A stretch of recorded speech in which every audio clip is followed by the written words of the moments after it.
Мына артымызда алып Тайқазан кесенедегі шынайы Тайқазаннан 5 есе үлкен. Түркістан қаласының шығыс қақпасындағы мына 4 бағыттың қиылысқан тұсында бір керемет орналасқан. Айтпақшы, бұл жерде тек қана Тайқазан тұрған жоқ. Бұны жоғарыдан түсіріп қарайтын болсаңыз, кәдімгі түркі мемлекеттерінің ұйымының туы бейнеленген. Енді біз осындай алып сәулетті жобаны кімдер жасады? Бұндай үлкен еңбектің артында кімдер тұр?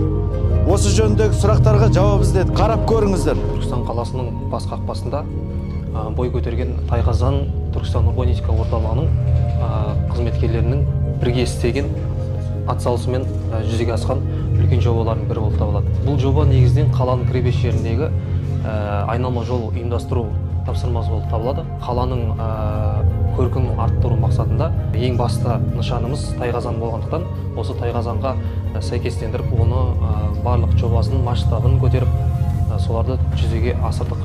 Жалпы бұл композицияның биіктігі 10-4 метрді құрайды, ал астындағы постаменттің биіктігі 2-4 метр құрайды. Және Тайқазанның макетінің диаметрі 12 метр қамтиды. Жалпы Тайқазанда жобаның басты негізгі ерекшелігі біздің Түркістан қаласы осы түркі мемлекеттер ұйымының негізгі рухани астанасы болып табылады.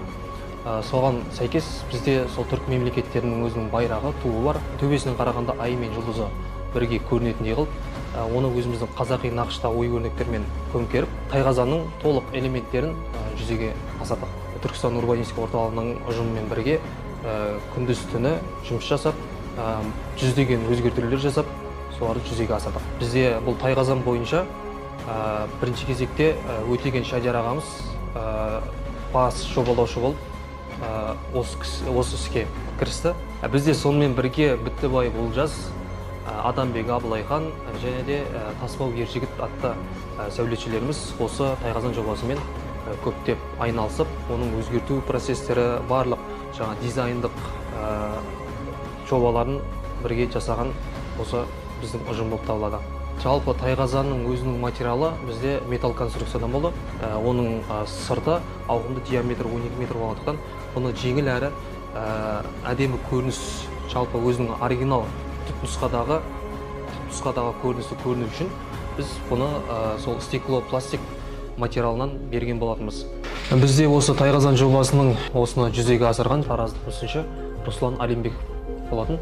Ол кісі осы жобаның барлығын бір айдың көлемінде құрастырып, барлық макеттің түп нұсқасын, жалпы Тайқазанның түп нұсқасы 1,60 метр биіктікте болатын болса, оны дәл сол түп нұсқа көшірме ретінде 5 есе көбейтіп, биіктігін 8 метрге сәйкес қылып жасап берді.